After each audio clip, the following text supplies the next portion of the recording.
SpongicX here, and what was I thinking with my Season 1 review? When Tiny Toons Looniversity first aired late last year, I said it was a decent reboot and that it was better than the Animaniacs reboot, but boy was I so wrong. I was too generous with Season 1. I was hoping maybe the show would get better as it went along, but it's just getting more stale and more predictable. Who is this show for? Why is it rated TV PG? It feels more childish than the original series. The original series was basically a bunch of teenage Looney Tunes successors going to high school and getting into wacky adventures with great pop culture references and humor throughout. Meanwhile, the reboot is about them going to college. Yet, how come the show with the older cast feels way too sanitized and much slower paced? The first show was lightning fast with witty dialogue and unapologetic cartoon violence. The reboot feels as bad as the Powerpuff Girls reboot. In the reboot, the characters talk too slowly as if they think their target audience is too stupid to understand them. This is a show about young adults going to college, yet they act more childish than their younger counterparts from the original show. Nearly every episode has a forced-in moment where a character has to slowly apologize to everyone for something they did, or robotically saying how they should have considered the other's feelings before they all hug and make up. It is so sappy and forced. Season 2 only has 5 new episodes and a double-length Spring Break episode, and it is nothing like the original Spring Break special, which was a lot more fun and humorous. Long story short, it's Spring Break, Buster and Babs are going back to suck up to their mom and they want to sing with her in a talent show because the writers either don't know how to write for college students or this garbage was written by AI. Plucky gets ditched by his parents, so he sneaks into Buster and Babs' luggage. Babs and Buster's family adores Plucky and the two get jealous. Babs and Buster try faking being sick, only to feel bad for lying to their mom, only for the mom to reveal to Plucky that she knew they were faking it the whole time out of jealousy. Babs and Buster apologize to their mom and Plucky, and they join their mom in a stupid musical number. Other side plots involved Hampton and Sweetie falling asleep on a bus and ending up in the Klondike, followed by a jungle. The two get into an argument and get their body swapped by Shirley. Once the two apologize to each other, they return back to normal, and there's another subplot with Yosemite Sam missing the students. This was such a boring and unfunny waste of 44 minutes. The only okay-ish episode in this batch of new episodes was the first one, where it brings back Elmira Duff, with Cree Summer reprising the role. Ironic, the worst character of the original show made for one of the better episodes of this season, but it still wasn't that great. Just like everyone else in the show, Elmira was drastically neutered. Her original gimmick was that she literally loved animals to death, but now she's just an obsessed animal photographer. The premise itself sounded like it had dark comedy potential. Imagine if it was a spoof of Misery, like the Sonic Boom episode. Biggest fan. But what we got was a lot less funny and a lot less chaotic. The episode opens up with the gang adventuring to the city of Acme Acres. Well, finally, an episode off the school grounds. Babs is obsessed with taking pictures of everyone and everything, and Plucky gets offended by a caricature drawing someone drew of him. Elmira gets a call from her boss that they're sick of pictures of nothing but cats and dogs and want other animals. As soon as Elmira sees Babs, her animal admiration kicks in and she wants Babs to be her model. Elmira lures Babs to pose for her at the studio when Elmira points out that none of Babs' pictures have pictures of herself in them. Buster and the gang track down Babs and Elmira lures them to be models as well. The episode feels like it's trying to make the animals trapped by Elmira, but I don't recall them being locked in or chained up or anything. Nothing is preventing them from just getting up and leaving. We get a sappy apology of Babs' friends saying that they should have been considerate of taking pictures of her. When was this ever an issue in the episode? They make it sound like her friends were in the wrong, but they did absolutely nothing wrong. They weren't asking Babs to take their pictures all day long. She was obsessively taking them herself. A continuous trend we'll be seeing in this reboot. Episodes ending with these phoned-in, slow apologies that have nothing to do with the episode. They feel like they belong in a preschooler show. The ending was kind of funny, though, where the gang realized that Elmira won't leave them alone unless they find someone full of themselves who will want their pictures taken nonstop. So they trick the egotistical Plucky to stay behind as they leave. In a funny twist, Plucky's demands for photo perfection drives Elmira crazy, and she ends up kicking him out. Admittedly, it was kind of funny to see Elmira get annoyed for once, but other than that, an overall forgettable episode. Episode 2 is about Picture Day with too many subplots. Bab gains a sentient zit and wants to get rid of it. Didn't the Animaniacs reboot already do this plot with Dot? Except at least that one was a musical short and had a funny payoff, where this is the majority of a 22-minute episode. Babs borrows a box of inventions from Wile E. Coyote to get rid of the Zit. She tries shrinking cream, but it manages to shrink herself as well, and she and the Zit have to team up and get over their differences to get to the growth cream to unshrink themselves. Meanwhile, Sweetie gives Buster makeovers, but oh no, Buster is having trouble confessing that he doesn't like them. And Hampton tries acting like a spoiled celebrity with a makeover he received. This episode just has a bunch of forced and stupid apologies throughout. Episode 3, Babs is feeling out of character depression because she's homesick or something. Buster and pals drag her onto an adventure into space with Marvin the Martian as they fight off alien invaders, and Buster apologizes to Babs for trying to make her happy and said he should have just left her to feel sad. Wow, that is a horrible lesson about trying to help people with depression. There are many times where people with depression were left alone. They were feeling ignored, and so what did? They end up killing themselves. Yet this show tries making a sappy moment where Buster said they should have just left her alone. That is stupid. Episode 4, Buster and Babs go to a twin convention and feel like misfits because they're not identical, despite how the show gives them no distinct personalities whatsoever. This reboot just keeps reminding me of how butchered these characters keep getting over their superior originals. Also, I still can't stand the idiotic decision to make Buster and Babs siblings in this reboot. It is just disgusting, and it gets worse with every new episode they make as they keep hammering it in over and over that they're related. Episode 5, Buster, Hampton, and Plucky get invited into a secret club led by Arnold the Pitbull in disguise. Yeah, they try hiding it, but seriously, I knew it right from the beginning, both from like the color of his arms and the voice. It was so brain dead obvious. Meanwhile, Babs and Sweetie open their own club where everyone is invited. Buster and pals find out their final test to become secret club members is to humiliate their best friend. Buster chooses not to humiliate his sister and instead leaks all the secrets of the secret club to the public and joins Babs' club. Man, this reboot is terrible. Say what you will about how inferior the Animaniacs reboot was to the original, but at least it showed some respect in trying to recapture the charm of the original, even if it fell short a lot of the times. It had the original voice cast, it still had musical numbers that matched the spirit of the original, and it still had its meta jokes and adult innuendos. The Tiny Toons reboot has just more annoying characters. The characters' voices just sound slower and just more annoying. Like, Hampton's new voice got really grating with his accent and all that. I don't know, it just doesn't work. The characters lack the lunacy of both their original selves and even the Looney Tunes themselves. The writing is terribly cookie-cutter, sappy, and way too safe. The original show might have had some sappy moments, but when they happened, they felt earned. The show mostly focused on comedy and breaking the fourth wall, but when it took the time to show that it can still have a heart, it came as a surprise. This reboot has no surprises. Its writing is not funny, and it relies too much on sappy apologies, along with plots getting resolved with no real conflicts or story to tell. The only good thing I have to say about the reboot is that the animation is overall decent, but good animation alone does not make up for how butchered this reboot is. I wish Max would just add the original Tiny Toons to their lineup instead, or at least have Hulu renew its license to bring it back, but I don't see that happening, especially with David Zaslav's cruel treatment towards anything animated. The only bright side to David Zaslav's reign of terror is that maybe he'll cancel this Tiny Toons Looniversity show without any more episodes to be released. If so, I'm fine with that. The show is dead to me now. It's just, I don't see it getting any better. There's just no way they can make up for all the stupid decisions they made. A part of me wouldn't mind if they tried rebooting it again, but I'm just done with this version of Tiny Toons. Maybe someday we'll get one that's more respectful to the original, but I just don't see it happening, unfortunately. Makes me think of better days, back when shows were allowed to be unapologetically funny. And going? Shooter, just shooter. SpongicX here, and what a way to start off a review. It's trick-or-treat night, and I got sick, unfortunately, but I still have some energy to do this review. I just got done 100% completing Super Mario Party Jamboree for Nintendo Switch. I was surprised a copy of it for my birthday.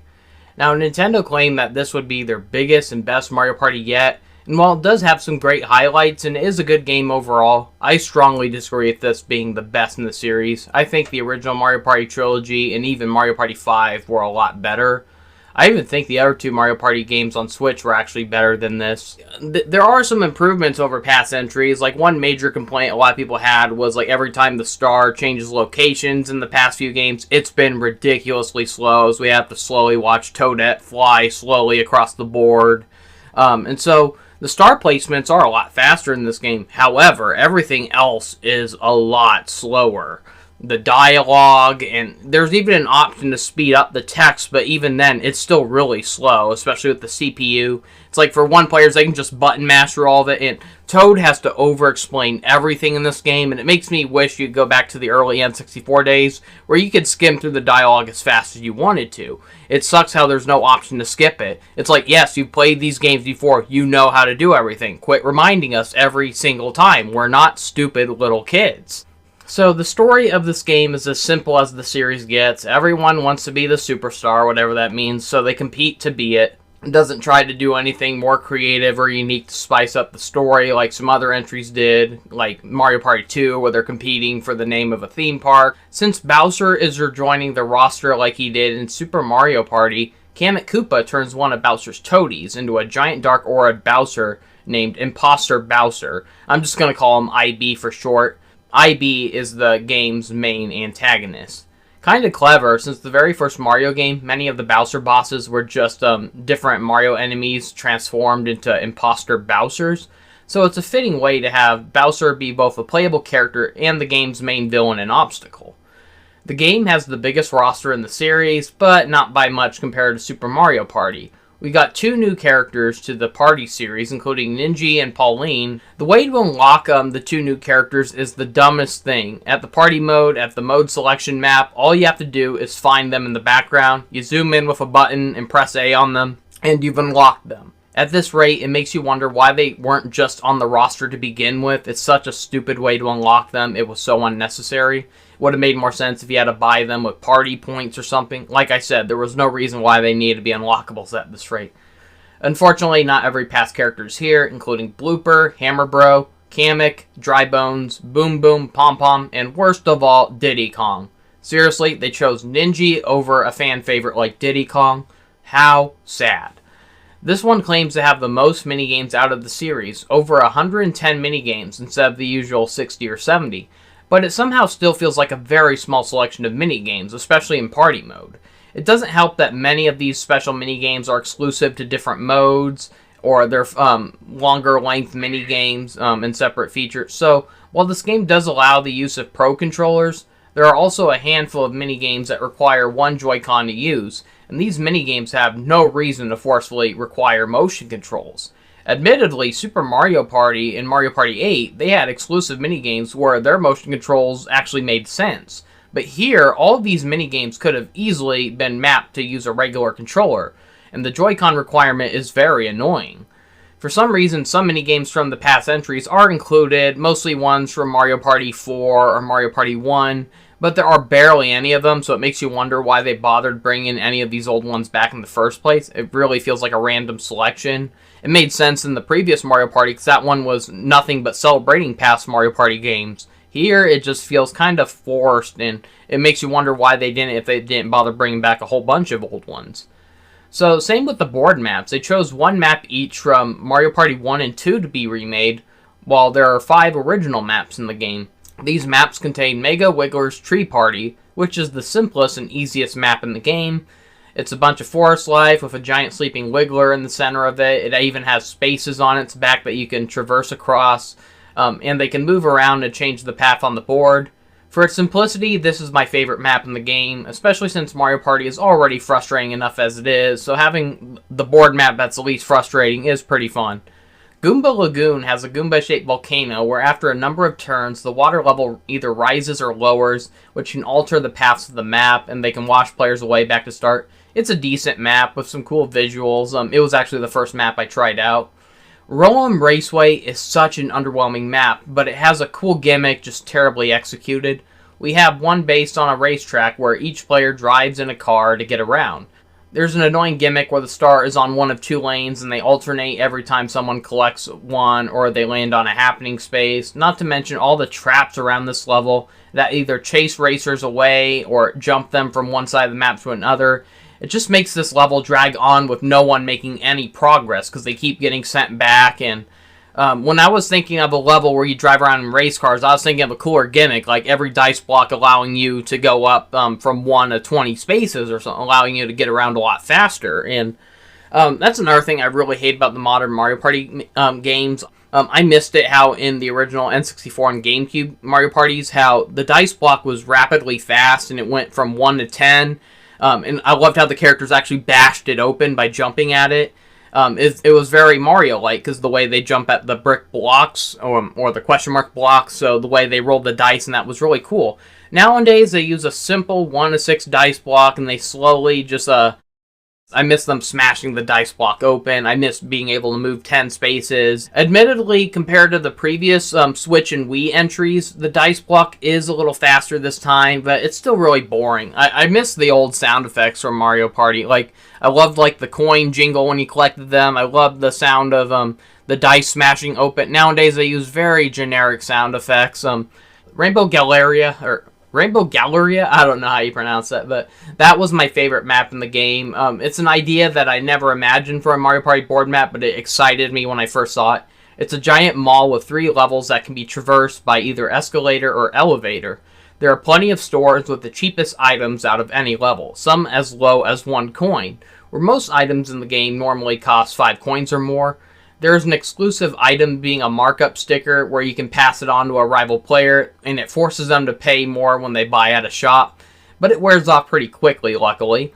For each item you buy, it gives you more chances of winning a lottery, where if you land near this lottery area, you can win a prize, with the grand prize being the golden warp pipe, which can warp you straight to a star.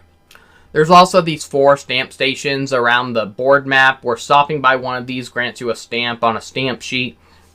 If you bring back one of these stamps at the start of the level, they can be exchanged for a few coins, and if you bring back all of them at once, you get an even bigger prize. It kind of reminds me of the game Fortune Street, how it's like a Monopoly clone, but there are those 4 spaces where when you travel through them, you get a big point bonus. It was also used in Kingdom Hearts Birth by Sleep during their, I can't remember what it was called. Was it Dream Board? But the little board game function that was basically just Fortune Street, but with Kingdom Hearts and Disney characters.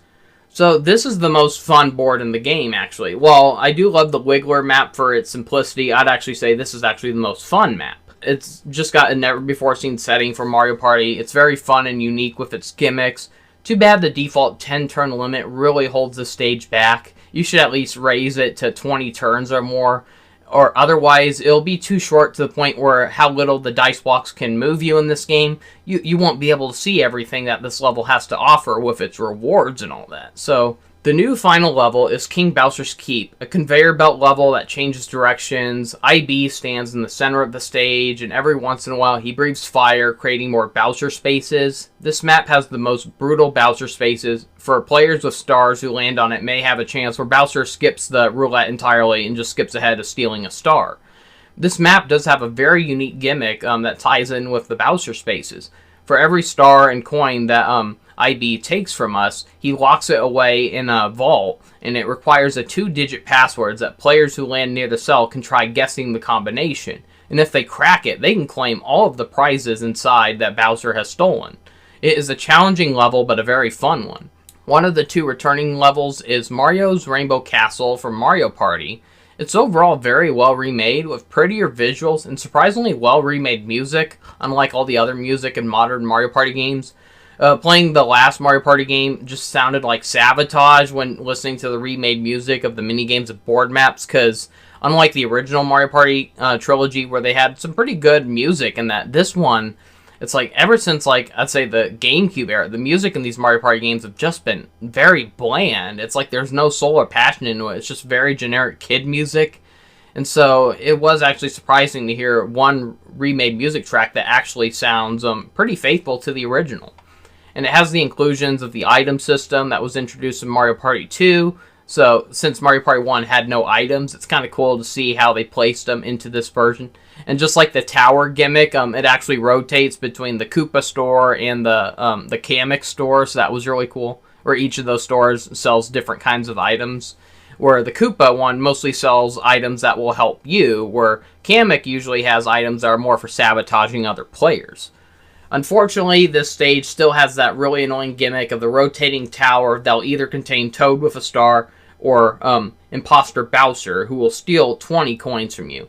I do like how when the tower spins to IB, the level turns dark and stormy, something that did not happen in the original game, and it's a really cool way to spice this level up. So this is a level I've always loved yet hated at the same time. I love the visuals and music, but I hate how long the looping path of this level is, and it makes it all the more frustrating when you wasted so much time traversing it just to end up meeting IB or Bowser instead. Finally, there's Western Land from Mario Party 2. This was one of my favorite board maps along with Pirate Land in the original Mario Party. So, the train that can give players a ride either forward or backward while ramming any players in the way back to start, that's still in here. It still uses the skeleton keys for shortcuts, and surprisingly the skeleton key is only used for 2 maps in this game instead of like every level like in Mario Party 2 and 3. This and King Bowser's Keep are the only levels to use the skeleton keys. It even includes the Wiggler's Milk Bar, where you can spend coins to warp players over to the bar, a good strategy for pulling players away who are close to the star. In the original game, it costs 30 coins to summon everyone over. This game does things a little differently. It's cheaper and only costs 10 coins, but it'll only summon one random player, making it more of a gamble. Or you can pay 20 coins to have everyone sent over at once. So either way, you save either 10 or 20 coins. Also, it's really cool how they add an animation where it actually shows the characters sitting down and drinking a glass of milk and they're just enjoying each other's company. That was a really nice touch. I love this level, but I hate how there's 2 boo stations, like one on the upper left of the map and one not too far from the center east of the map. It's very frustrating if you have the most coins or stars and you have other players ganging up on you and stealing all of your hard work. It is not fun. I swear, this game is so biased against player 1. A decent board selection overall, with only one map I didn't really care for, but I'm dying to see a Mario Party game that contains at least 10 or more maps instead of a low number like 6 or 7. I loved how the first game had a map to represent each character. We even had one that represented Bowser and a true final level for all your hard work. And I wish they would bring that back into the series. It's hard to believe that that was the only game in the series to really do that. This game took me 18 hours to unlock everything, excluding achievements and top rankings. Playing through the game not only unlocks your party points, which you can exchange for rewards, but every achievement you unlock adds a milestone to your party ranking, where every milestone unlocks more stuff to buy at a plaza shop, and reaching certain ranks unlocks the final 3 boards, which are the 2 remade boards and the Bowser map. The rewards in this game are very underwhelming. I really like the rewards better in like the original 2 Mario Parties. I was able to buy them all in this game just by playing every single mode in this game at least once, and it took only 18 hours, and it left me wishing for more and better unlockables. All you can buy in this game are reaction emojis for party mode, along with stickers and backgrounds for a feature that allows you to stamp characters and item stickers over a background to make simple, limited images. I wish the game had more exciting rewards, like costume pieces to customize the players. Heck, just getting another Mario Party with the costume party gimmick would be great. With a series that contains about 18 entries, it's sad how only Mario Party 2 was the only one that allowed the characters to dress up in outfits that fit the map's theme, and I really wish they would bring that back. I think a better reward instead of those stupid stickers would have been 3D models that we could use to set on a background or something. Kind of like how in Super Smash Bros. Brawl or Wii U it'll let you do that. That was a kind of a fun feature. Instead, we get these boring stock art stickers that have been used in so many Mario games previously. I swear the rewards in this game are just the exact same ones that we got in the past 2 entries.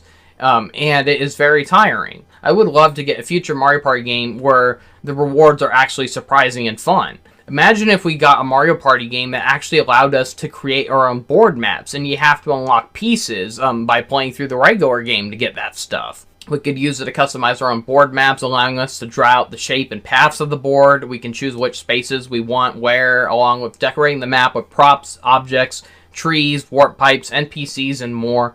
The fact that Nintendo still has not made a custom board maker for Mario Party after all these decades, it still baffles me. The game does have one of the most unique story modes. Instead of forcing us to go through each board map and beat each level, which is very unfair due to the luck-based requirement in Mario Party, or being forced to beat every mini-game, we get a more open choice challenge that doesn't require collecting everything to progress, and it doesn't require beating every minigame on the map. It lets us choose which ones we want to play in. So we get to freely explore the board maps in this game, allowing you to go in any direction without a dice roll.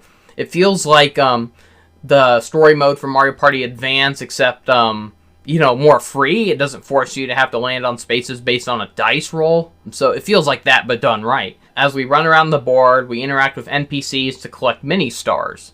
So it was kind of shocking to see the mini-stars from Mario Party 9 return, and I like their use better here because I do prefer the coins. But having the mini-stars be used for a story mode, that's kind of a nice way to make a little callback.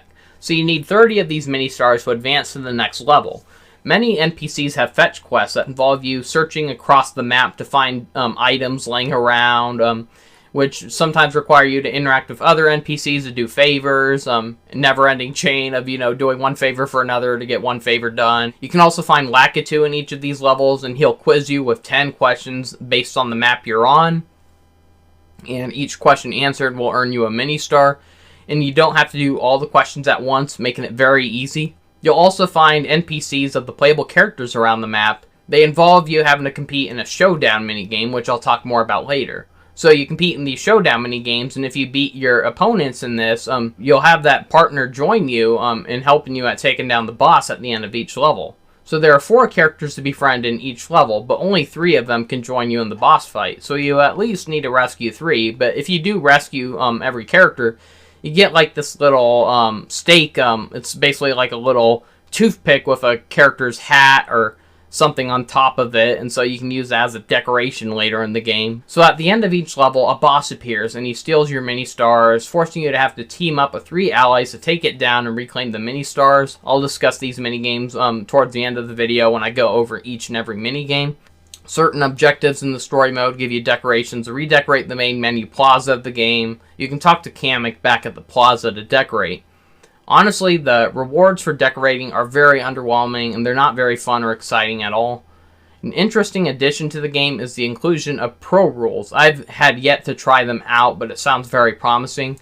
It finally rewards players who are sick of the unlucky turn of events that always seem to punish players who are doing such a good job throughout, while rewarding CPU with luck. So this mode gets rid of the pesky chance time spaces. Honestly, I hate those even more than the Bowser spaces. And it gets rid of the boo spots, so your coins and stars can no longer be stolen. However, Bowser spaces still exist. The game even lets you know ahead of time what the bonus stars at the end will be, allowing you to strategize to try claiming them in the end. Whether they involve landing on the most of a certain space, traveling the least amount of spaces. I haven't tried Pro Mode yet, but I wanted to see how each level could be played by its default rules. But anytime I plan on revisiting this game, I am sticking with Pro rules from now on, because I am tired of losing everything I worked hard for. I feel like if I were playing every game in Mario Party, I would have won, but the CPU always ruin it by chance time or the boos.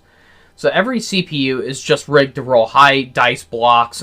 They get rare items like crazy, while the game kept giving me 1 to 3 dice rolls and no item spaces. Yet I kept winning the most minigames, collecting the most coins, only for those CPU to leech everything from me. Bowser Kaboom Squad is a very fun multiplayer mode. It's like a raid boss fight, and it was obviously made for online play in mind, but it still offers single player with CPU or local multiplayer options. Now this mode requires players to team up and run around 1 of 3 flat 3D maps. It requires 9 players, as we avoid imposter Bowser and his minions. So getting attacked by IB or his minions can lead to a player getting trapped in a bubble, requiring one of the other players to need to be a hero and save them with the tap of a button.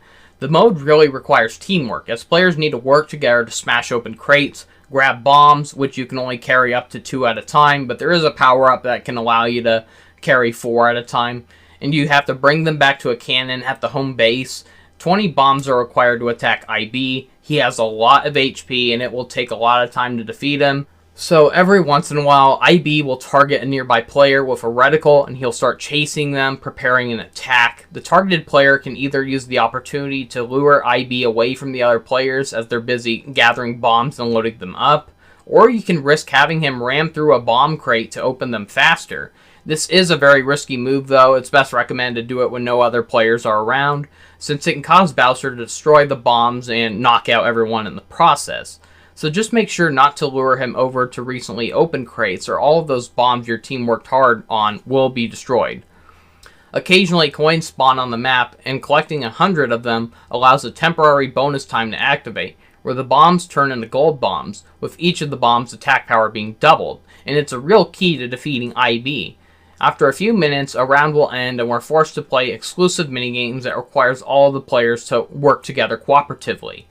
We get ranked at the end of each minigame from a rank of, I think it was D to S, based on how synchronized the team was at getting the best scores. These ranks will lead to a selection of better, higher tier items that can assist us in the next round. These items can range from drop items like a heart, which can restore a player who's trapped in a bubble without needing to rely on another player to free them, banana peels to trip IB, a lightning bolt to stun IB and his minions, springs which can send players back to the base. That really comes in handy when you're trying to bring bombs back faster or trying to dodge IB's attacks. There's a bell which a player can ring to distract Bowser, great for distracting him if a bunch of players are about to get attacked. There are speed pads that can be spread around, great for delivering bombs faster and dodging enemy attacks quicker. My favorite go-to power-ups are the hammers, which can damage crates faster. But if a number of players already chose the hammer, I'll usually try grabbing another item that can assist in other ways. It's best to strategize to not have every player grab the same item. You want to have at least one person in charge of another item because it could really come in handy. However, the items will disappear by the next minigame, so you want to make sure you use it before it becomes useless. So overall, this is a challenging raid-styled mode that won't guarantee a victory, but it feels so satisfying when all that time leads to a victory, but it will feel so disappointing if all that time leads to an unrewarding defeat. Each win gives you a rank up, or it gives you experience to rank up, and so there's no reward if you lose. There is no real reward for ranking up to the maximum level, but there likely will be a useless achievement.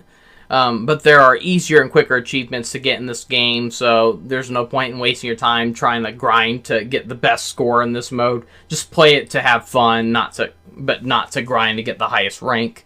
At least try it out, though. I have yet to play this mode online, but based on the CPU sessions I've played on each map, I can tell this is a really fun online feature. Koopathlon is another great mode with the largest player count in any Mario Party games, as 20 players compete at once to race around a board-themed race where we compete in exclusive minigames that involve collecting a huge number of coins, and each coin collected equals up to one step on the racetrack. So all these minigames are single-player only. So whoever reaches the finish line first is the winner. Every once in a while, IB attacks with an elimination-based minigame where only a few may be lucky enough to survive, and the losers are forced to move back 30 spaces. I've never won a single IB minigame, but I still managed to win every game of this mode I played. So it's basically an online multiplayer clone of a mode from Mario Party Star Rush and Super Mario Party, but it's still very fun. I love the minigames where it just showers you with coins that help you progress to win. It's a very fun and addicting novelty. We also got some side modes with longer length minigames that require one or more Joy-Con with motion control gimmicks. Paratroopa Sky School is a fun idea, but the wonky motion controls kind of ruin it, and you can only play as Mario or Luigi depending on if you're playing single or two-player. This mode forces you to hold a Joy-Con in each hand as you have to spread out your arms and flap them like a bird to control Mario as he equips these giant wings on his arm. So it's kind of like Pilot Wings Resort meets Super Mario Bros. This mode has different side modes, including the free flight mode, which allows players to just freely fly around for fun with no time limits or objectives. We got Sky Travel, where we have to race against Luigi to collect the most Parabeetles before time runs out. It's honestly hard to steer with the motion controls, making me wish it had just regular control options. You can also steal all the beetles that Luigi collected, just by flying behind him and running into the beetles. However, Luigi can steal all of yours as well. It's honestly a really cheap move that I wish wasn't in the game, period. The second Sky School mode is the best feature, where it's a flying clone of Crazy Taxi called Koopa Paratroopa Taxi, where 1 to 2 players have to work together as Mario and Luigi hold one side of a giant basket, as we have to work together to keep our balance and steer to pick up passengers and fly them to their destinations without dropping them or running out of time. Luckily, I've never come to the risk of dropping any of the players. It's a fun challenge, and on hard mode, it requires you to collect more than just like a select number. It tries challenging you to collect every character on the map. I was only able to deliver all but one, but it was enough for me to still get a 4.5 out of 5-star ranking. It's a fun mode, but it's limited by the motion control gimmick, along with not allowing you to play as any character we want. It would have been fun to be able to fly around as Bowser, for instance, so I wish the passengers were more randomly generated and placed each time instead of being stationed at the same spot, the same characters, and having the same destination requirement each time. I wish it was more random. Toad's Item Factory is a fun motion control gimmick minigame that once again requires 2 Joy-Cons. In my opinion, this is one of the best side features out of like these Joy-Con minigames. So we have to navigate a ball through an obstacle course, and the only way to move the ball is by moving each Joy-Con to control these pink and blue objects. So this can also be a lot easier if you're playing with 2 players, I can imagine. That way you have one person controlling a certain lever instead of having to activate both at once, because it does become a pretty tough juggling act eventually. There are 10 acts altogether, each containing 3 levels within, with each level containing a different colored ball, and at the end of each act, we see the balls meet up in a machine as they get processed into one of the Mario Party items we can find across these games' board maps. It's a fun novelty as you try guessing which item you'll get based on the 3 colored balls. These objects change within each round, ranging from slide panels that require moving the Joy-Cons up or down to move, which we can use to either rise or lower the balls like ramps or slopes, or hit the ball upwards, kind of like launching a pinball. Other rounds contain rotating the Joy-Cons to rotate these flippers, which can once again be used either as ramps, or we can swing them like a bat and launch it around like a game of pinball. There's also these fans, which require us to rotate the Joy-Cons like we're using a beater to bake, so we use them to operate these fans to blow the ball upward or sideways through the course. Finally, there's the suck cannons, where we rotate the Joy-Cons again to suck the ball into a cannon, as we tilt the Joy-Cons to aim and fire the balls across the board. The levels get progressively really hard. It starts off pretty easy, but it gets really challenging as it goes along, including some that require switching between different control methods all at once. And the final levels, oh man, those are pretty lengthy. Luckily, there are no lives or time limits, but the later levels do have moments where one wrong move may require the ball to respawn back at the beginning. They're not very long maps, though, but it still takes a lot of time and patience to get the ball from one end to another. So having it respawn is kind of tiring, but it's not frustrating.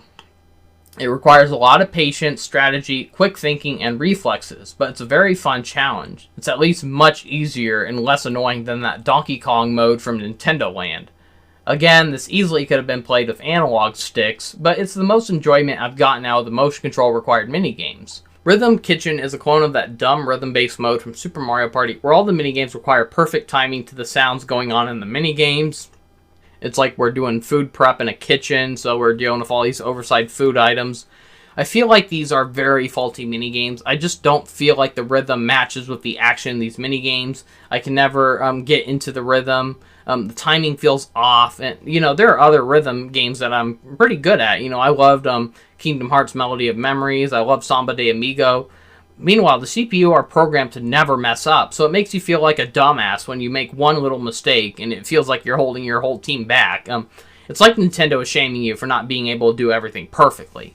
There's no reason this needed to be a motion control-based minigame series either.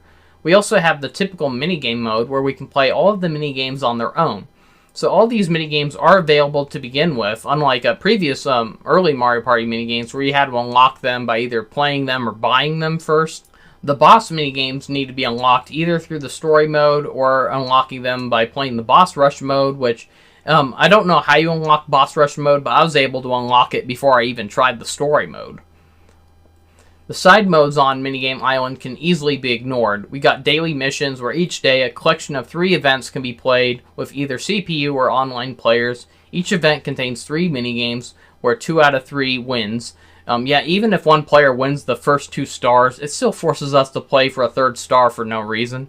This mode is a complete waste of time, especially with online play. All that waiting around in a waiting room for a connection with 3 players just for 3 measly minigames that give you a few measly Mario Party points. If you really want to play online, just stick with Party Mode, Koopathlon, or Bowser's Kaboom Squad. Survival Mode is an even more useless online mode. It's online required, and it has a ranking mode where whoever wins the most minigames without losing lives will win and be added to a high score meter. However, it requires playing with other players, and it only lets you play 1 minigame at a time. So you got to go through a waiting room and a connection every time you want to try this mode. Every time you win or lose a minigame, it disconnects from the internet, forcing you to start all over if you want to keep playing. It tries encouraging you to keep playing and raise your rank to the highest tier and score. I only played this once, and I did win though, but I had no interest in going forward with this. It just felt like a waste of time. I don't know what kind of sane person would want to waste their time or life on such an unrewarding mode. It would have been better to be an offline tournament mode where you just keep playing minigames until you lose. It's the most forgettable mode in the game. Tag Match is basically a clone of the Daily Challenge mode, where each character is riding on wave bikes and whoever wins best 2 out of 3 wins the race, but this time all the minigames are strictly 2 versus 2 minigames randomly selected, and there's not a whole lot in the game, so it's a pretty underwhelming mode. This was the only online mode that I tried where I could not get a single match. No one wanted to play this mode apparently, and I'm not surprised. It's just as underwhelming as the other modes in Minigame Island.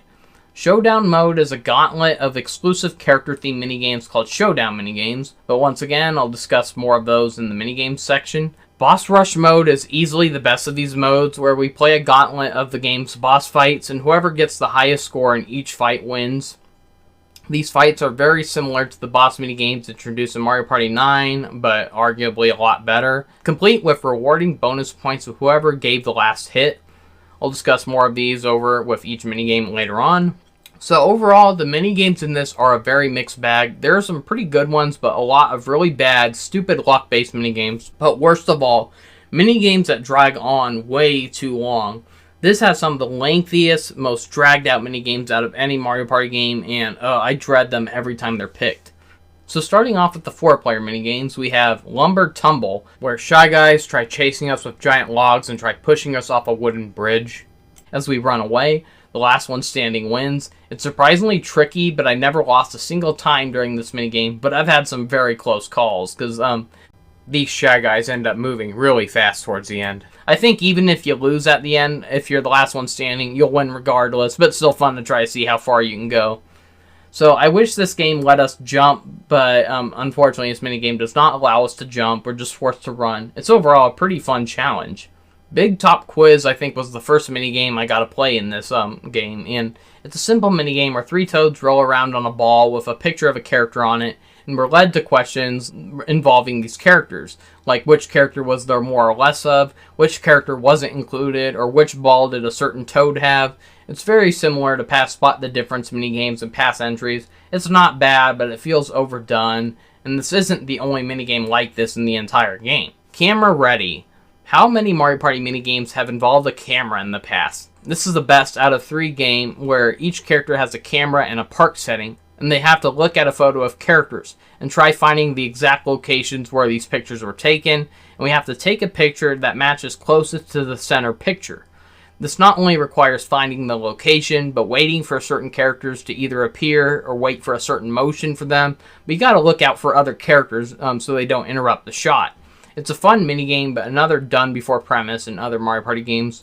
Scarousel is a death trap obstacle course where we have to hop over boos, a chain chomp, and avoid electric barriers as the merry-go-round tries pulling players into these electric barriers.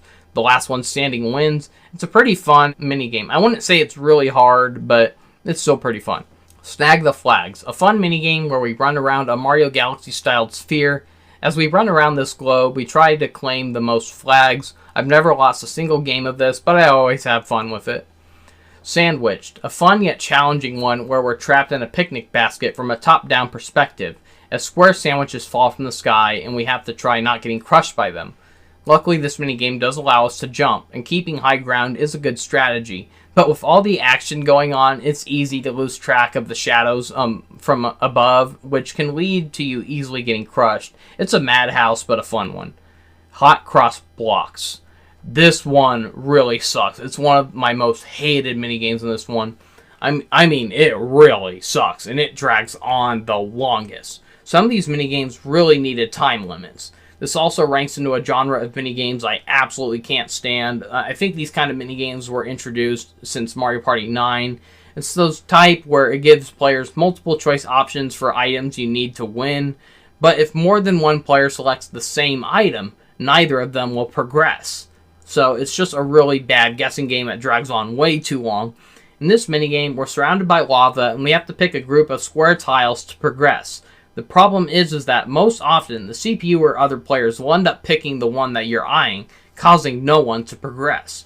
You try picking the dumb one that you think no one else will pick, yet somehow the stupid CPU pick it as well. It's a long-ass minigame with a lot of waiting around and progression being cancelled out. It's a very dumb luck minigame, and these are the worst, especially the ones that never end. Light wave battle. Each player has to ground pound to create shock waves. Getting hit 3 times eliminates the player. Last one standing wins. It's a chaotic minigame with a gamble on whether you should risk jumping or doing a ground pound. Since ground pounds kind of take a little bit of time to recover, but it is required to win. It gets pointless if you're down to just 2 players, since chances are they'll be evenly matched, and so you just have to keep jumping on the shockwaves until time runs out. Or you'll have to keep jumping over the shockwaves until time runs out. It's basically just a 4-player variant of those 1 versus 3 minigames as seen in Mario Party 3 or 4, where one player has to ground pound on water to create splashes and knock the others out. It's a fun idea, but kind of flawed in execution. Now, on to some of the 4-player motion control minigames, which require 1 Joy-Con to play. The game gives you the option to play without the motion control minigames, but I wanted to try out each minigame at least once, so I originally played with Joy-Cons, but now that I've seen every minigame in this, I don't plan on ever going back with the faulty Joy-Cons again. Night Lights is a very basic minigame where we just rotate our arms clockwise. We have to do it fast and repeatedly to cause the character to light up these lights at Peach's castle. It's pretty, but it's way too basic to stand out. It's as boring as the track events from Mario and Sonic Olympic crossover games. Tilt-A-Golf is another simple novelty that we've seen in nearly every Wii game that requires motion controls. We tilt a board around to move a ball into a goal. It's been done to death in the Wii era, but this one at least spices it up by not being a maze and actually resembles a golf course, complete with sand traps that we want to avoid. It may be overdone, but it's harmless, kind of fun. So back to some of the 4-player minigames, the regular ones. Granite Getaway, one of my favorite minigames. Someone at Nintendo must have watched the boulder scene from Raiders of the Lost Ark and thought, make this into a Mario Party minigame.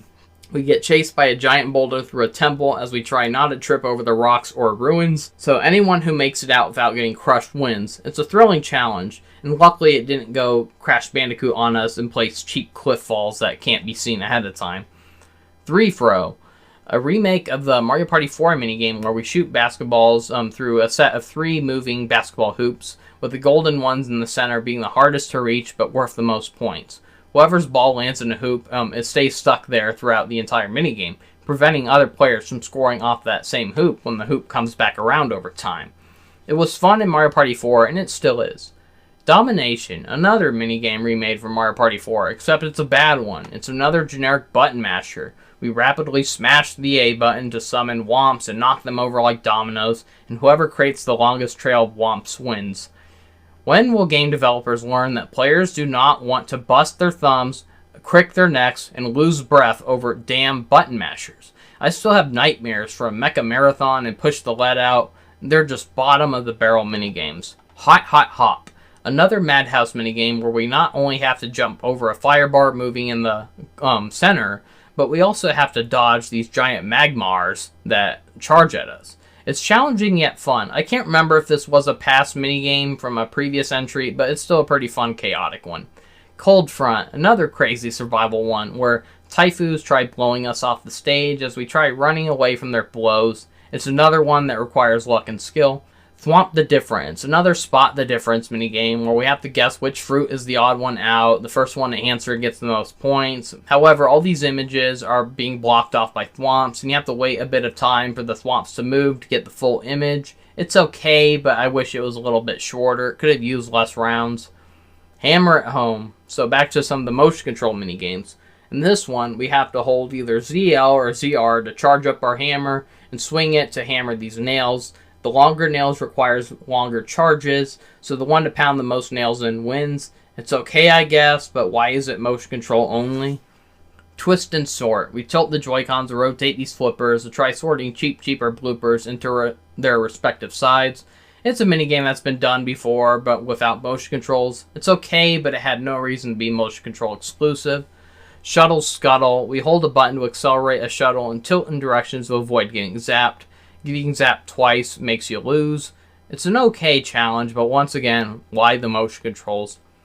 Tiny Triathlon. One of the few motion-controlled minigames where the motion controls actually work well in its favor.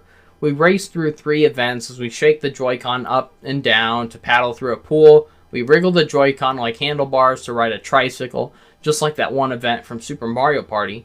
And finally, we swing the Joy-Con upward to jump over hurdles. It's a fun one, but too bad it can't be played without motion controls as an option. Pickaxe Dash, another repetitive motion-controlled one very similar to minigames that are already in this one. We just swing the Joy-Con rapidly up and down to pickaxe out of a cave. First one out wins. We already have a number of events like this with the same objective. Why disguise it? No one is being fooled. Gatekeepers. Oh, this is another one of my most hated minigames in this. It's another luck-based minigame that drags on forever. Each player takes turns picking a differently shaped key to try to see if it will open one of 3 doors. This event goes on forever, and it takes dumb luck to win. Well, Nintendo just quit it with the pick a straw or rock, paper, scissors minigames. They all freaking suck. Sled to the Edge. It's a game of chicken, but it requires strategy. We watch 2 toads sled racing, and we have to watch closely over which toad pulled on the brakes the earliest, for the other toad will be late for pulling the brakes, causing them to fall off the edge, and whoever halts the closest to the edge without falling off wins. The key isn't to pay attention to the toads, but more pay attention to the penguins in the background, noticing how close the first toad pulls the brakes depending on which set of penguins he's closest to. For instance, if the toad didn't fall off of the ledge that began breaking off right at a platform where there's 3 penguins on it, you got to be on a lookout for the area where the 3 penguins were. It requires photographic memory and good timing. I hated it when I first played it because I didn't quite understand how to judge which toad is going to break first, but after replaying it and picking up on that little background detail, it made the minigame more enjoyable.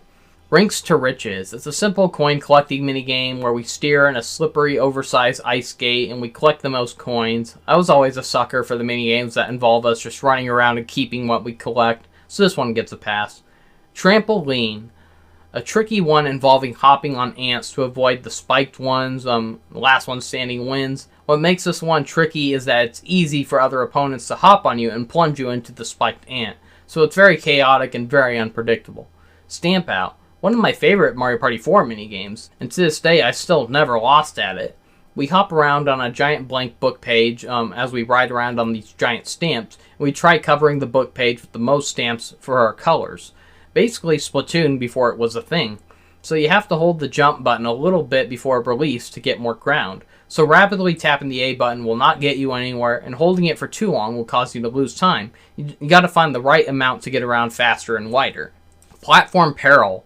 A remade Mario Party 1 classic, but made a lot easier. And it's turned into a coin collecting minigame this time around, unlike the original where it just had a few coins floating there that you could try risk getting. This one is full of more coins. You can collect up to like 30 coins in this minigame if you're lucky. The platforms are a lot wider and easier to hop across, and there's a lot more coins. It doesn't matter if you do make it to the end or fall off, all that matters is that you collect as many coins as you can. While I rarely ever had problems with this minigame in the first place, I can understand that the platforms were way too tricky for many young gamers, or many casual gamers for that matter, so I can respect Nintendo for taking notice and trying to make it more accessible for younger gamers. Treasure Divers, another remade Mario Party classic, as we tap to swim and dive downward as we race to collect these treasure chests and we have to bring them back up to the top while avoiding sharks and bloopers. The biggest treasure chests are the heaviest, but they are the key to collecting the most coins, and I loved it before and I still love it to this day. Treetop Treasure, the last 4-player minigame, where we jump between these 2 wooden seesaws and try collecting these coins that spawn under the tree's leaves. It's a fun one that takes luck and skill, as we have to rely on jumping, controlling the elevation on the side of the seesaws without falling off. Falling off doesn't eliminate you, but it does cost you a bit of time. I overall enjoyed it. On to 1 vs 3. I never really was a big fan of 1 vs 3 minigames, though there are some good ones out there, but most of them in this one are pretty bad.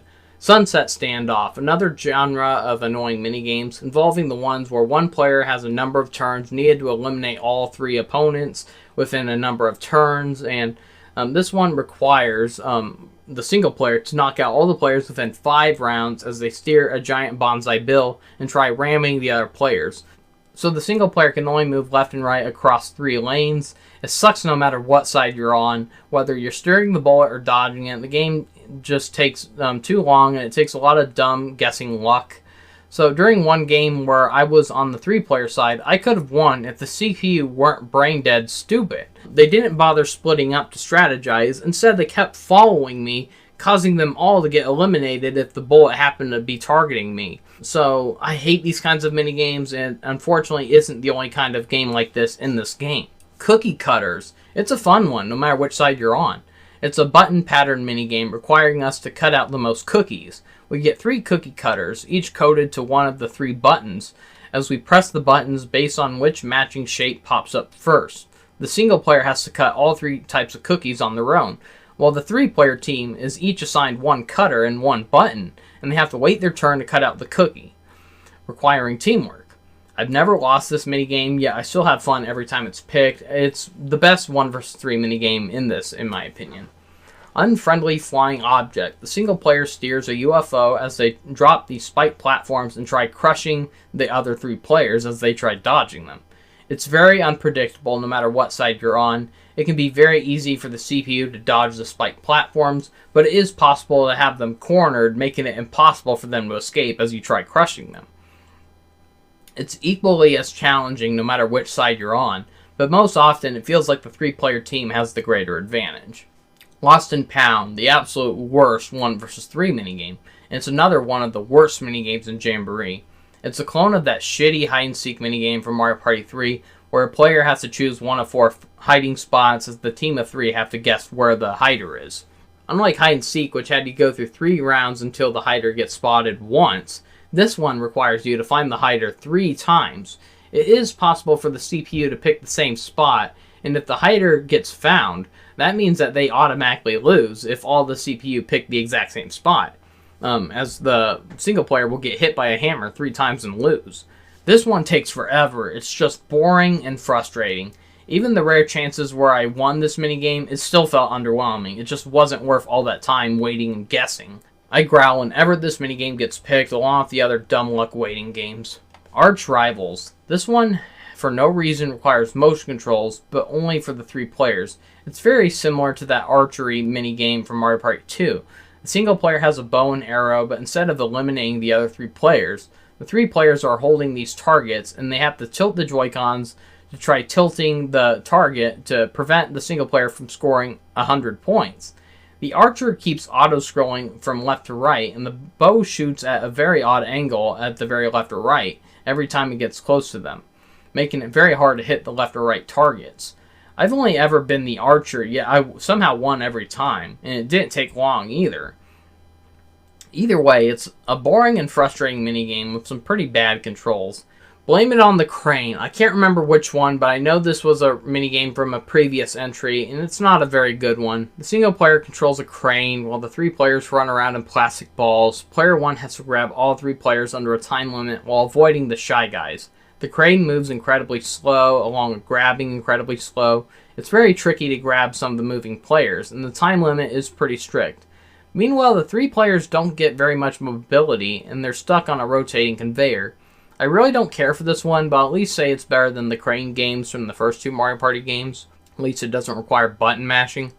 Incoming Stream, another one that forces motion controls where it shouldn't need it in the first place. It's a clone of the Mario Party 3 minigame where one player steers a boat to try hogging all the coins, while the 3 players are skiing behind and have to collect any remaining scraps. The only difference is that player 1 steers Plessy, and we have to use pointless motion controls. Cage Catch, another minigame that feels very similar to a Mario Party 3 one. This one is very similar to the Spotlight Search game, where one player swims in the water while the other 3 have to shine their spotlights at the player all at once. This one doesn't allow the single player to dive underwater, so each of the 3 players gets to control a different part of a giant cage that we try using to capture the swimmer. So one player controls the horizontal movement, one the vertical movement, and one has to press a button to drop the cage at the right time. It's a slow and boring minigame no matter what side you're on. You just gotta pray that you don't get paired with brain-dead CPU. Bruiser Bash, a very one-sided minigame where chances are if you're the single player, you're gonna win this one. So we hold A to accelerate and hold either L or R to change directions as we control this giant bruiser machine. We have to punch out all of the other 3 opponents. So controlling the bruiser is kind of fun, but this minigame is no fun for the 3 players. On again, off again. Another repetitive one where one player activates an on and off switch to activate these red and blue platforms while trying to drop these grolls to bowl over the other 3 players. I rarely ever lost when this minigame gets picked, especially when I'm on the 3-player side. Either way, I find both sides of this minigame pretty boring and overdone. Snow Brawl, an annoying minigame where one player is paired with 4 Ukikis in a snowball fight versus the other 3 players. One player has to hit all the 3 players, but if the single player is hit, they lose. It's honestly a frustrating minigame. I hated it in Mario Party 6 and I still hate it. Snowball Summit was a much more fun idea of this. Squeaky Shakedown, the last 1 vs 3 minigame. It's like the opposite of that pesky one-sided minigame from Mario Party 1 where one player is trapped in a slow Bowser costume, while the others have to gang up and bash all the coins out of them. This one gives each of the 3 players 10 coins to start off with, as the single player has to bash as many coins out of these 3 players. If the 3 players have any coins left over the end, they still get to keep it. This minigame is more fun if you're the one with the hammer, but at least the bash victims can get rewarded for doing a good job at dodging attacks. It's okay, plus the hammer controls are a lot faster and less sluggish in this one compared to Mario Party 1. On to 2 vs 2. It was always a mixed bag. There are some of these I really like and some of these I don't like. Rocky Rope Race is actually a good start. It's a fun one where each player takes turns swinging across one bar, and we have to keep relying on swinging off one over the other to reach the goal. You gotta wait for your teammate to entirely grab onto the next bar, for if you let go without them holding onto a bar, both of you will fall and you'll have to respawn. It requires good timing, and it's pretty hard to fail at this one. I overall enjoyed it. Pickin' Produce is another fun one where each team member is split between 3 conveyor belts as we have to sort apples, bananas, and watermelons into their respective slots. This event requires teamwork as we sometimes get a fruit that our teammate needs, but they can't reach, and so we have to pass it down the middle conveyor belt for our teammate to reach. It's overall a fun, fast-paced sorting game. Prime Cut is another fun one. It's kind of held back by its dim-witted and uncooperative CPU. I've never lost this event, but it made me nervous due to my partners making really stupid decisions. I'm just lucky the opposing team are even dumber. This one has each team member holding on one end of a giant saw, as we have to line up and try cutting 3 pieces of steak perfectly in half, and whoever gets the closest to 50% on each steak wins. Not only is the game fun, but holy crap, that is the tastiest, most realistic steak I've ever seen rendered in a video game. Just look at the hot grease and the way it wobbles as you cut it. Give these programmers and artists a raise. Dory Pedal Paddle, another overused 2 vs 2 concept that's been done to death. A boat race that requires each teammate to steer one side of the boat to finish a race. Very similar to a Mario Party 4 minigame, but with less pesky obstacles, and you're forced to use motion controls. Luckily, playing without motion controls allows you to skip this one. Robo Arm Wrestle, an even dumber motion control minigame that requires rapidly shaking the Joy-Con to win a robotic arm wrestling contest. It's boring and tiring. 2-Axis Taxi, it's a pretty fun one where each teammate operates a different part of a car, where one person is in charge of driving forward and backward, while the other for left and right. We have to drive around obstacles and reach the finish line first. I actually really like this one. Jump the Gun, a surprisingly unique one, One player fires bullet bills at these targets to create platforms, as the other partner is relied to hop across them as the shooter guides our partner to the goal. It's overall pretty fun. I can imagine people in real life, like if one thinks that they're better at platforming than the other, I could see them like trading controllers during this part, so they make sure that they get it done with a guy who actually knows how to platform. Defuse or lose. It's a chaotic one. I think this is from Mario Party 5, where a bunch of fuses connected to a King Bob-omb start lighting up, and each team has to spread out and ground pound on the fuses to put them out, but they keep reigniting over time, and so if King Bob-omb blows up, the other team will win. So yeah, I love this one in Mario Party 5, and I still do. Matchmakers. Each teammate grabs a card, and they have to find a matching pair to progress to the next room of a dungeon, till they find the exit. It's a pretty fun race.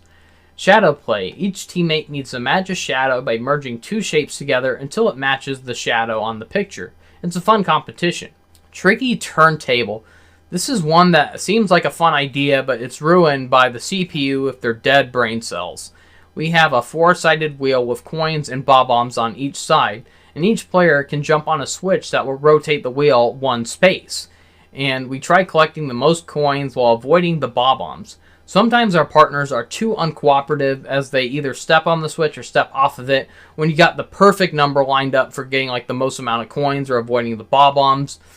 And so, yeah, a lot of the times the CPU, especially your own teammate, they ruin what could have been a perfect chance. The CPU are not the brightest, they refuse to move, and even when a bob-omb is heading right for them, they still refuse to move. I can imagine this one is more fun with friends, but from a single player perspective, it is annoying. Coin Corral, an annoying motion controller required one, where one teammate has to swing the Joy-Con in circles, and they have to let go to lasso a chest, as our partner has to be responsible for pulling in the Joy-Con so they can pull in the chest. Now, when I first played this, I did not realize it was 2 versus 2.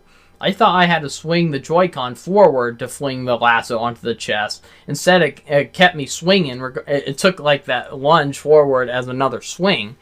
But all I had to do was just stop swinging in circles, and that automatically has them fling the rope.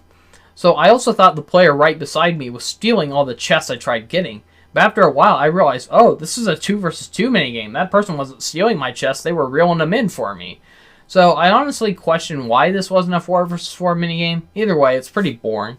So I loved most of the duel minigames from Mario Party 3, but a lot of the ones in this, they are decent, but the first two, on the other hand, ugh. Fast Fishing is a simple quick draw clone where we have to wait for our bobbers to sink, and we swing the Joy-Con to reel in a fish. The loser reels in a can. It's very generic and overdone, and it did not need motion controls. Slappy Go Round is another real stupid one where we have to either ground pound to swing a giant hand at our opponent, or we have to wait in suspense so we can try jumping over the hand in case our opponent ground pounds on it. So, often enough, I don't even bother waiting. I just keep spamming ground pound, and usually I win. I can imagine it is tougher on harder difficulties or with actual players. It's basically just a stupid game of chicken. Either way, the event sucks. Stone Eye Bowling. This is actually my favorite duel minigame. We need to align a giant boulder to row it down a hill and bowl over these stone tikis. However, there's a lot of sand slopes blocking the path, and we need to rely on physics to predict how these bumps will change the course of the ball's direction. And somehow I've won all 3 times I played this event, and I still enjoy it every time. Fuzzy Heights. We move up these tubes to reach the highest height within a time limit, but we have to avoid the trails of fuzzies in our way. It's a pretty fun race. All the Marbles, the last duel minigame, and it's a pretty good one. A fun race as we have to push through a bunch of marbles. It's best to try squeezing through the ones that have the least crowded gaps to get through faster. It's overall pretty fun, but it's sad how there's not a whole lot of duel minigames in this. Now on to item minigames. This is some of the worst collection of item minigames I've ever seen. I actually enjoyed some of the ones from Mario Party 2 or 3. This one's less punishing, though, because in Mario Party 2 or 3, it was easy to lose the minigames and you get nothing. This one, if you do manage to not do a very good job, you'll at least get a lower-ranked item that can still help you out in some form. So Roll With It is another dumb tilt puzzle. It requires motion controls where we tilt the Joy-Con to steer a ball towards the prize we want. It's pretty generic. Prize Line, a roulette event where we have to stop at the right time to try to line up with the zigzaggy path that will lead to a prize we want. It's very generic and can rely on both luck and timing. A Stone's Throw.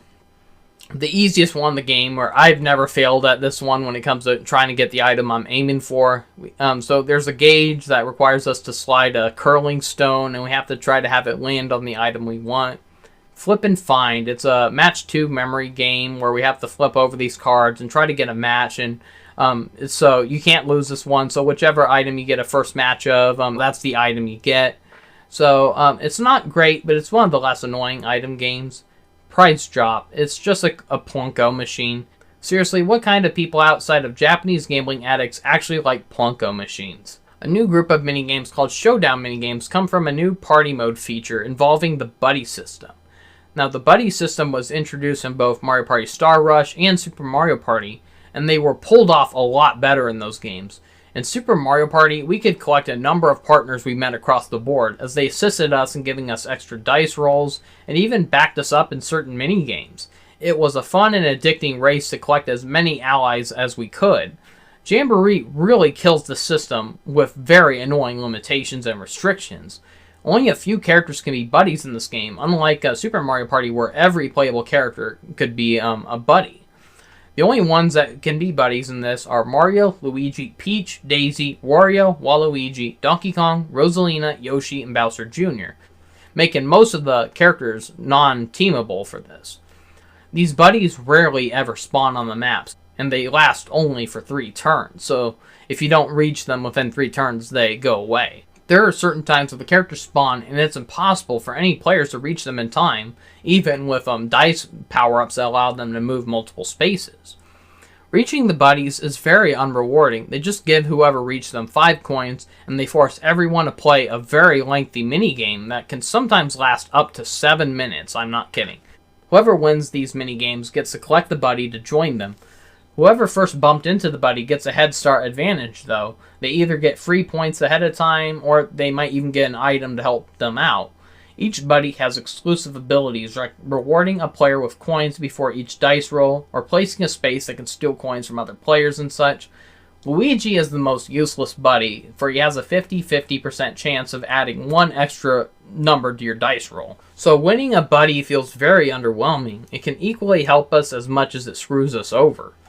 Landing on any space can double how many coins you either win or lose. It can allow us to buy 2 items at a store at once, and we can win 2 items on item spaces or trigger 2 luck events on luck spaces. However, it can cause you to get twice as amount of stuff lost when you land on Bowser space. So if you lose a star, that means you lose 2 stars. If you lose coins, it means you lose double the amount of coins. So players can also steal our buddies by walking past us, and the partners only stick around with us for 3 turns. It really sucks. They took one of the most fun and rewarding gimmicks in Super Mario Party, and they totally killed it. So how do the Showdown minigames with these buddies hold up? So Mario's is called Mario's 3P, where Mario hosts a marathon of 3 remade minigames from past games, including Leaf Leap from Mario Party 5, Bumper Balls from Mario Party, and Shy Guy Says from Mario Party 2. Whoever wins the best 2 out of 3 wins. I'd overall love this gauntlet if it weren't for Shy Guy Says. I never liked that minigame. I might have liked it better if it just got faster as the game went on, but I can't stand it when the Shy Guy pulls out the fake out flags, and it doesn't give us enough time to actually wait it out to make sure he's done with the fake outs. So it feels like it takes dumb luck to win. So 2 out of 3 minigames in this gauntlet are decent, but I'd rather have had just Leaf Leap and Bumper Balls be their own separate minigames. Luigi Rescue Operation is a series of puzzle-filled mansion rooms. The first to reach the top wins. The first room involves having to line up 3 pieces to form a picture. The second room involves finding the odd statue out. Room 3 forces us to run across floor tiles to match a password on a wall. Room 4 requires us to push barrels across a room to clear a path. The next 4 rooms are just a repeat of the first 4 floors, but with an elevated difficulty. The final floor is overwhelming, as we see these 5 symbols that glow one after the other on the floor. And for first-time players, this part might get confusing, but what you're supposed to do is memorize those floor patterns, and you're supposed to run over to a typewriter at the top left, and we have to type in a password based on those floor symbols that glowed first. This part is overwhelming due to how many symbols there are on the typewriter, which can make it kind of hard to find the symbols you're looking for, not to mention how you have to memorize the patterns by hand, and since a lot of them are kind of similar looking, it might take some time. Luckily, the floor patterns do slowly repeat themselves, and you're allowed to back out of the typewriter to re-look at the symbols. Even if you already typed in a few of the correct keys, but you accidentally type in an incorrect key, it still keeps in the correct keys you've already typed in, so it doesn't force you to have to start the whole password over, luckily.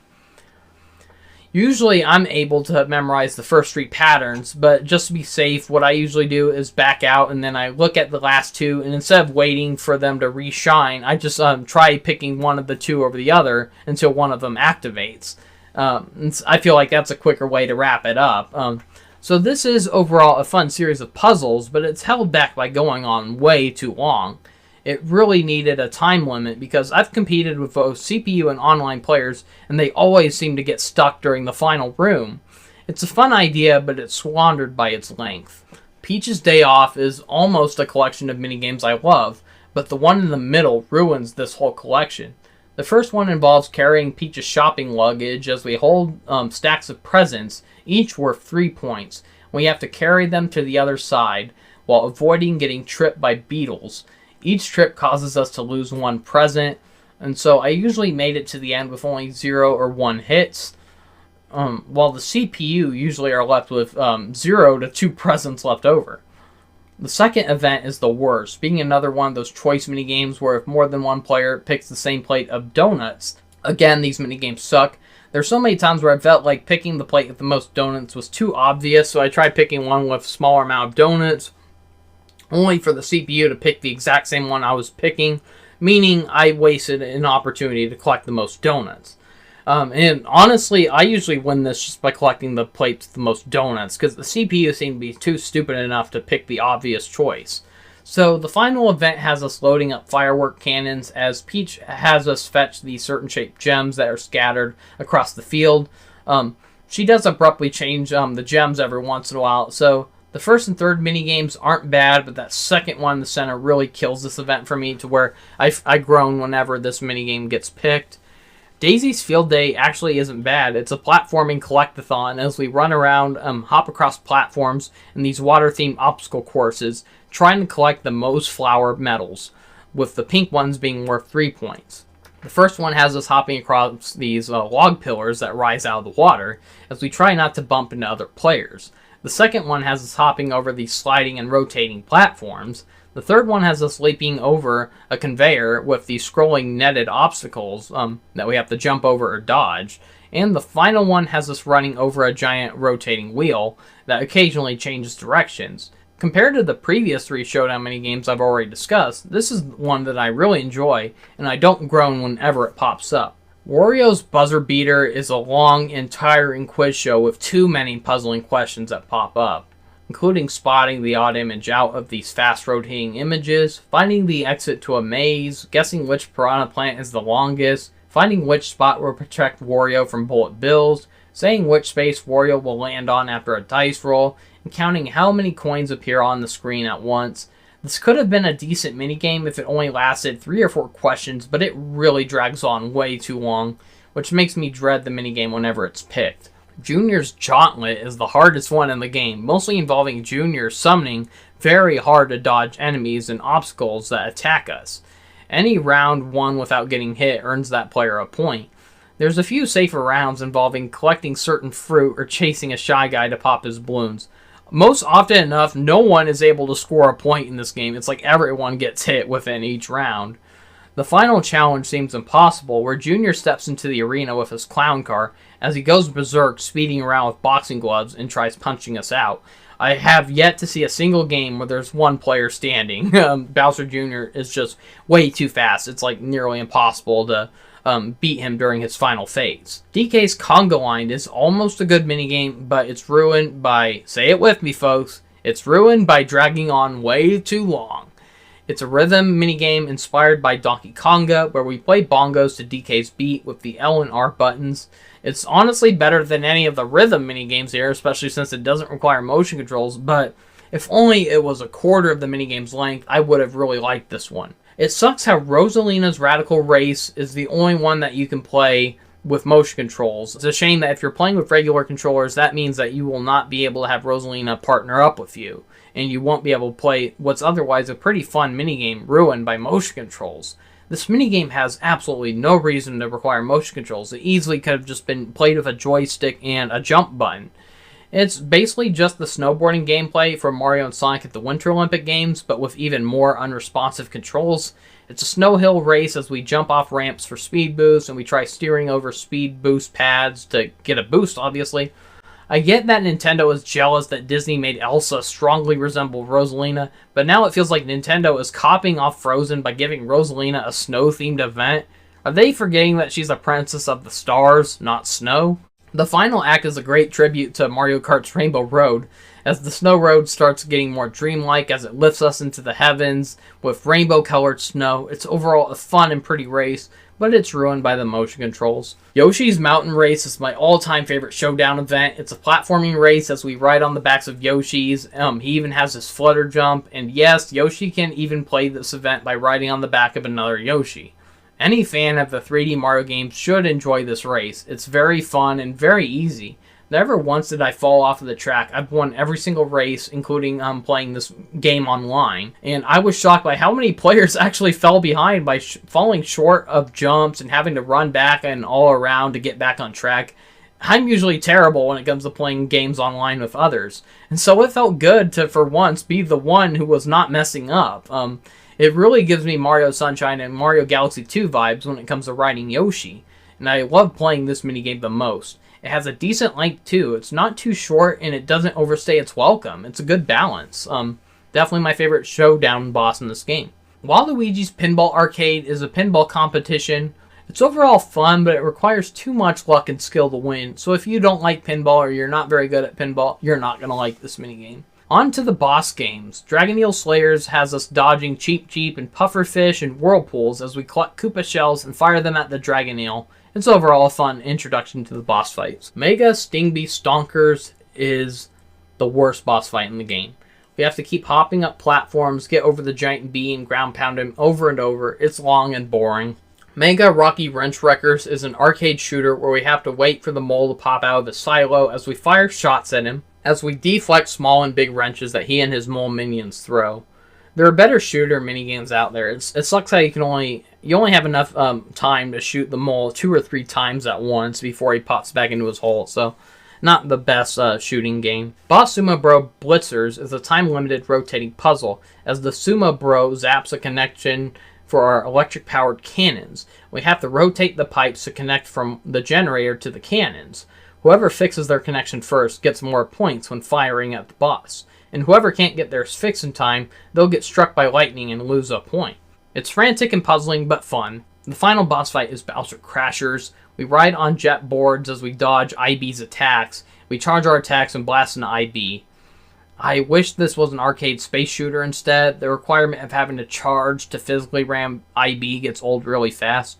Now, onto the Koopathlon events. Noggin Knock is a game of whack-a-mole where we whack the moles and avoid the bob-ombs. It's simple, overdone, but still fun. Brick Breaker is a simple game of bricks as we bounce the ball, or Koopa shell in this case, upward and smash as many bricks as we can. Each brick is worth 1 coin. And there's a lot of fun power-ups to collect to help us out with this. It's a fun one. Golden Brown. We wait for baked goods to get cooked right, and then we pull them out before they get burned. Each one that we pull out successfully is worth a coin. It's fast-paced, simple, but okay. Spike's Gambit. We run up the sandy slopes and collect coins while jumping over and dodging the spiky rollers that the spikes throw at us. It's overall fun. Down the Hatch. A really fun one where we play an arcade game where we have to push these plush prizes into a hole. This is my favorite Koopathlon event. Sky High Cannons. It gets old pretty quick as we aim and fire ourselves out of cannons to collect coins. Which door has more is a fun race as we crawl through dungeons that have 2 doors at the end, each with a picture of an enemy on it. So each room is full of 2 different enemies. We have to go through the doors that match which enemies there are more of on this room. It's fun and frantic. Coin Conveyor, a puzzle minigame where we drag a drop tile to make a full line to clear and get points off of. It's a simple CV4 puzzle game, but it's still fun. Lane Change. It's a fast vehicle race as we keep changing lanes to collect coins while dodging obstacles. It's fun for speed junkies. Now on to the 20-player IB minigames. Burning Bridges. Just a simple event of jumping over fireballs. It's pretty basic. Castle Hassle. We run away from IB as we try dodging falling iron balls and try not to fall through holes in the floor. It is very tough and frantic. Sleight of Shell is a simple shuffle minigame where we pay attention to the spinning treasure chest and we try picking the ones that don't have bob-ombs in it. It's pretty tricky. Fire Away. We mash the A button to repeatedly climb a pole to avoid rising lava while trying to avoid bullet bills. It's very similar to the abandoned ship minigame from Mario Party 2. The floor is falling. Avoid trapdoors once again. It's pretty challenging. On to the team missions in the Kaboom Squad mode. JuiceWorks has the 9 players split into 3 teams. The first team is tasked with collecting apples, while the second team is tasked with bottling up the apple juice, and the third team is for loading up the boxes onto the truck. Every time I played this event, I was always stuck with the box loading duty, and I kept getting stuck with the brain-dead CPU who kept blocking my path instead of simply moving out of the way so I could help out. As I tried running around them to deliver the boxes, I just kept blocking my path. It got really annoying. Ball volley. We work together to bounce the volleyballs and press A at the right time for the volleyballs to be passed to the next player as we try to pass the ball down to the goal. It's simple but fun. Ballistic Bingo. A dumb minigame involving us aiming cannons at giant bingo cards, and we have to try to get as many horizontal or straight line bingos as we can. This is the only mission where no matter how many times I played it, the CPU were not cooperative enough to get an S rank. I always had a good idea of, where to aim. I always went for the golden ones that are worth more points, and the CPU, it just felt like they were shooting in random directions instead of trying to line up straight lines. So it just made me feel like I was surrounded by idiots. Bath Bob-Ombs is a fun tower defense game as we scatter around the place trying to collect these Bob-Ombs that are heading towards the gate, and we have to throw them into the water before they end up destroying the gate. So I have a feeling that most players will enjoy this one the most. They will have a blast with it, no pun intended. Chomp Wash. A fun one where one player is tasked to aim and fire a hose to wash chain chomps, while the other 8 players are tasked with plugging up leaks on the water pipes to keep the hose running. I've never played as the one holding the hose before, but I had a lot of fun running around fixing the pipes. Puzzle Pandemonium. So each player runs around to gather these giant puzzle pieces, and we have to place them in the correct spot to form an image. It's overall fun. Look This Way. We have to tilt the joystick to match the direction of these changing arrows. This event wouldn't be so bad if it weren't for the unpredictable fake-outs, and they don't allow you to take back any false moves. So like if you face in one direction before the fake-out corrects itself, it doesn't allow you to correct your own movement either. So yeah, it's one I don't care for. Ski Daddle, a boring one where we have to alternate between L and R at the right rhythm to mimic a wiggler's walking. I honestly did not care for this one. Trading Card. Before I continue with this minigame, I just want to mention that I caught a mistake upon rewatching this footage. So earlier, I could have sworn that this mode was 9 players. But looking back at the footage, I realized, no, this is an 8-player mode. So, yeah, I apologize for all the times I said 9 players. I meant to say 8, sorry. So each player has cards with a number from 1 to 9, and they're in a scrambled order as we have to pass our cards down so we can organize it from left to right, 1 to 9. The CPU are pretty brain dead at this event, sometimes passing the wrong card in the wrong direction. It makes a pretty fun idea pretty annoying. Match That Item. A pesky roulette mission that requires everyone to stop a roulette on the same image. It's pretty lame. Finally, the rhythm games. Some of my least favorite minigames in this. They're not as bad as the luck-based minigames, but they're all basically the same boring thing. So, Soup Troupe. We have to cut vegetables to a rhythm by swinging our Joy-Con. This minigame would have worked so much better if it wasn't rhythm-based and just relied on good timing. The same could be said about all these rhythm games. Parfait Course. It's a rhythm-based baseball game as we have to swing these giant spoons to hit fruits into these pitchers. If only this were based on regular timing and not rhythm. Whisk Cream. We have to rapidly spin our Joy-Cons to stir falling whipped cream. At this rate, I'm not even going to bother saying what I think of these since they all suck. Spread and Butter. We swipe the Joy-Cons sideways to smear butter on bread. Short Stacked Shaft. We have to flip pancakes to the rhythm. This was one of the most frustrating, for I just couldn't find or feel the rhythm in this one, so I kept either prematurely flipping or burning my pancakes. On the Beat, we dig up vegetables at the right time. This one was one of the least annoying ones for me. On Barb, we skewer ingredients by thrusting the Joy-Cons. Copycat Curry, it's a pretty easy one where we shake the Joy-Cons to season curry with giant shakers. Footlong Frenzy, another hard to time one, as we have to wait for 4 ingredients to align in place, as we have to push the Joy-Con forward so we can sandwich them between buns. I kept messing up on this one. Burger Builders is another one of the few that were pretty easy for me to master. We pile burger ingredients by flipping the Joy-Con at the right time. And that was Mario Party Jamboree. It has some fun board maps and side features, but disappointing unlockables. They ruined the buddy system, and it's got a real mixed bag of mini-games, with some pretty good ones, but a lot of long, boring, and frustrating and flawed motion-controlled ones. Some of these are some of the worst mini-games I've ever seen in Mario Party history. It is indeed not the best Mario Party. It's not even the best one on Switch. But it does hold up over some lesser entries. Like, I honestly wasn't a big fan of the board or minigame selection in games like Mario Party 4, 6, 7, 9, 10, Island Tour, Top 100, Advance. I do think Jamboree has some of the best board maps we've seen since Mario Party 8. I was never a fan of the board maps that come out in nearly every game since then. They either had boring visuals or annoying gimmicks. The racetrack course is the only one I absolutely couldn't stand in this game.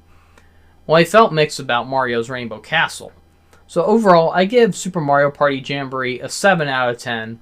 It is a fun game to play with friends, I can imagine. But there's still stuff to enjoy for single players. I haven't had any real bad issues with online play. Like, at worst, I've had it disconnect on me during the waiting room. But usually during gameplay, I didn't suffer from real drastic lag, unlike most other Switch games. That's all I have to show for now. Thank you for watching. See you next time, and have a great